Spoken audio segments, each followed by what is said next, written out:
Bonjour, nous allons monter ensemble la Festival.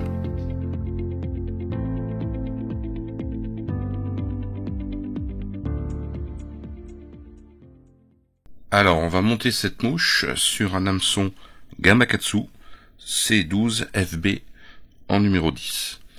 Et dessus, on aura mis une bille tungstène ou laiton or ou orange fluo de diamètre compris entre 3 et 3,5 mm. Donc je fais un enroulement sur la hampe de l'hameçon. Voilà, pour éviter que ça glisse. Et dessus, je vais faire des enroulements de plomb de... Alors ici, ça c'est du 6/10, ou du 60 centième. Et je fais un enroulement, allez, j'irai sur à peu près sur une bonne moitié de la hampe. Voilà. Donc je fais ces enroulements à spire bien jointive. Et vous voyez, le plomb, il suffit de tirer dessus et ça casse. Alors, on va prendre ce qu'on appelle des quills synthétiques. Ici, ce sont des quills synthétiques de couleur holographique ou orange fluo ou couleur fluo. On a plusieurs couleurs de disponibles. Alors, l'avantage sur ces plaques, vous avez à peu près 20 kills. Vous voyez, avec des couleurs vraiment qui sont pétantes, qui sont holographiques. Et on va utiliser un de ces kits. Alors ces kits sont contrairement à, vous voyez, comme ceux-ci sont transparents, donc vous pouvez faire des sous-corps de couleurs différentes qu'on va voir. Mais là ces kits, ils sont opaques, donc c'est la couleur réelle qu'on va avoir. Alors dans un premier temps, je vais extraire un de ces kits d'une plaque. Alors faut s'aider un petit peu parce que ça colle. Et là je vais tirer tout doucement. Et vous voyez, ces kits sont en forme de fuseau, c'est-à-dire qu'il commence environ à 2 mm de large pour aller vraiment au très très fin. Alors je vais pas utiliser en fonction de l'hameçon, vous n'allez pas utiliser toute cette bande. Moi c'est un gros hameçon, donc je vais couper un petit peu la base parce que c'est vraiment trop fin. Je vais regarder si c'était sur des hameçons de 14 ou 12. Voilà, alors là vous avez votre bande et derrière vous voyez c'est blanc et l'avantage aussi c'est que c'est collant. Donc ça va vous aider à l'enrouler.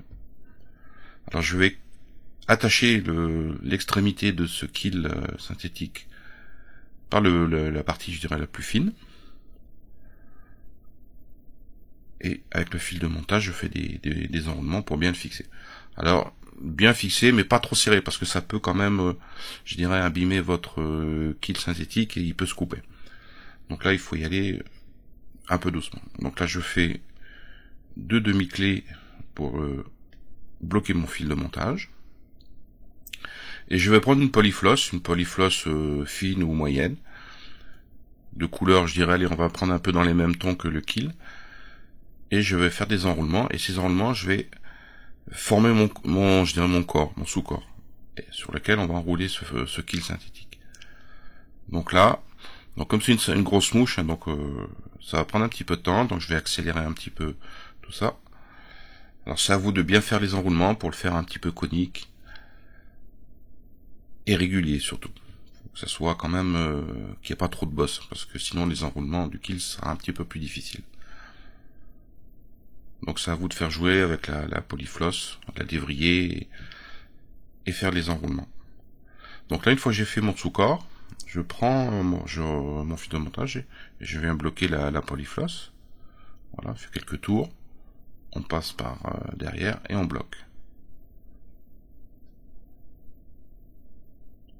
Alors faut pas faire des corps trop gros, enfin ça dépend ce que vous voulez faire, mais faut éviter de mettre trop de polyfloss. Donc une fois que c'est bien bloqué, là je fais plusieurs enroulements pour éviter que ça se défasse. Je fais même une petite clé de sécurité. Voilà. Et là maintenant, je vais prendre mon kill. Alors moi ce que je vous conseille, c'est de vous aider avec une pince à racler, je trouve que ça va beaucoup mieux.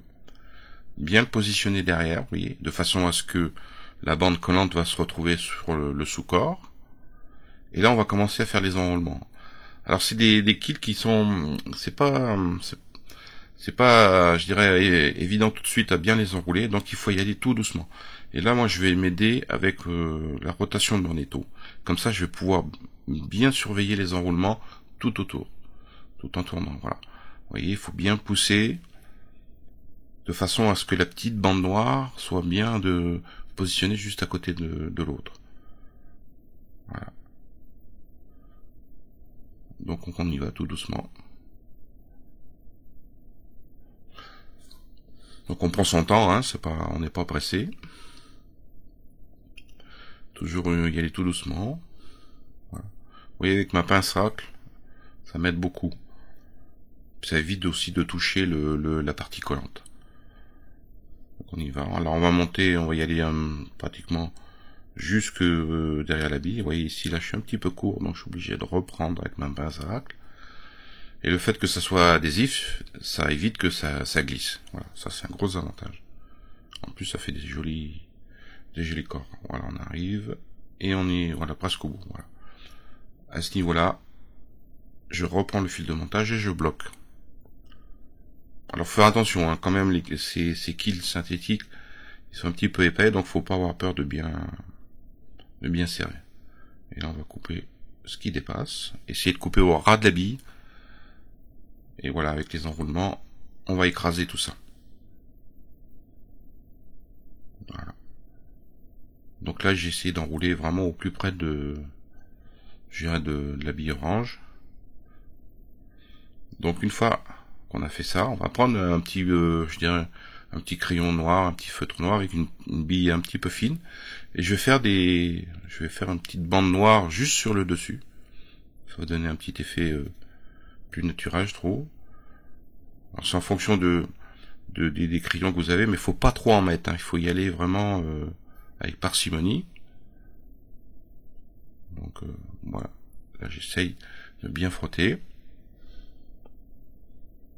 Voilà, donc alors je vais prendre une résine UV avec une viscosité, je dirais moyenne ou fine, et là je vais commencer à recouvrir tout mon corps avec ça.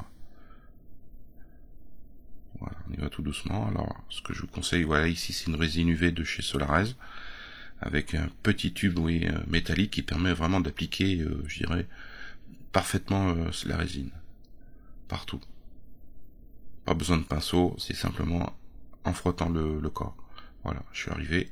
Voilà, ça vous fait un superbe corps. Donc on va y mettre un petit coup de lampe UV pour durcir ça. Vous voyez, je lèche pas ma mouche immobile, sinon votre résine va, je dirais par gravité, va couler ou faire un petit peu des grosseurs. Voilà. Là ici c'est bon. Donc une fois que c'est sous les UV, ça fige. Donc là je prends bien mon temps. Voilà. Une fois que c'est fait, donc on en met un petit coup. Voilà, j'insiste sur de passer sous les UV. Vraiment c'est pour durcir cette résine. Vous voyez. En plus cette résine de chez Solarez a l'avantage c'est de ne pas être collante.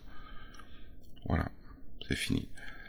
Donc je vais faire mon thorax. Pour ça je vais prendre un dubbing synthétique du type Polar Dub brillant avec des petites fibres assez fines.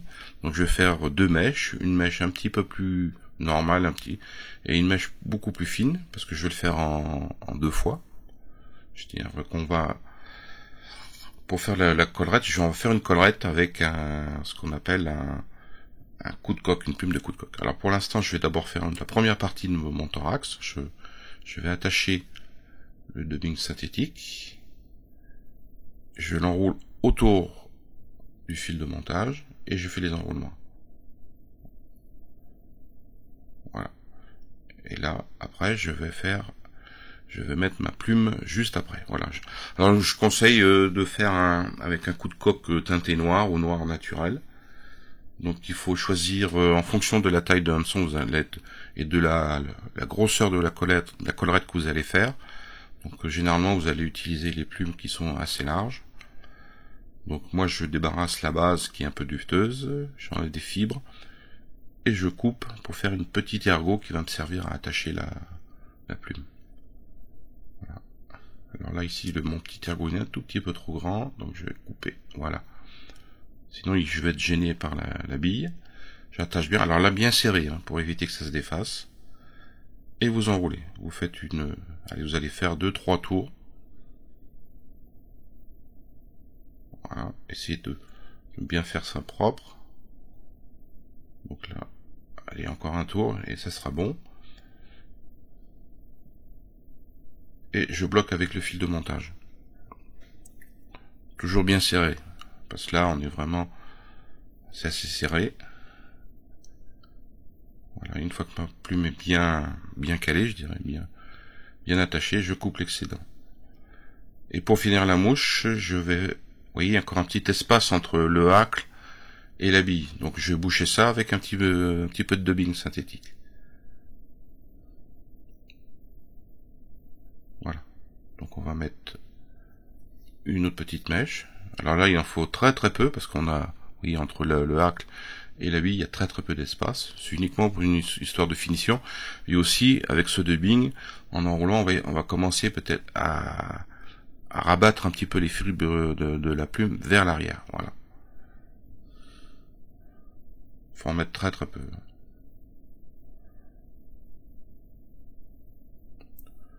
Donc on va couper ce qui dépasse. Alors ce genre de mouche, j'utilise beaucoup en réservoir. Généralement je mets une grosse mouche comme ça et une petite mouche un petit peu plus légère, un peu plus petite, juste au-dessus, à 30 ou 40 cm ou 50 cm. Et je fais des dérives. Voilà. Ma mouche est terminée. Donc on va mettre un petit point de colle juste, vous voyez, dessous, au niveau des enroulements de fil de montage. Voilà, on enlève l'excédent. Alors si vous voulez faire votre collerette un petit peu plus rabattue vers l'arrière, je vais vous donner une petite astuce que j'utilise souvent. Je prends un briquet puis ma pince Bruxelles et je chauffe avec le briquet.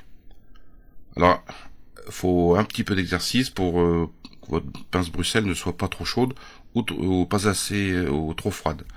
Une fois que votre pince est bien chaude, vous rabattez toutes vos fibres vers l'arrière et avec la pince, vous serrez à la base des fibres de coque.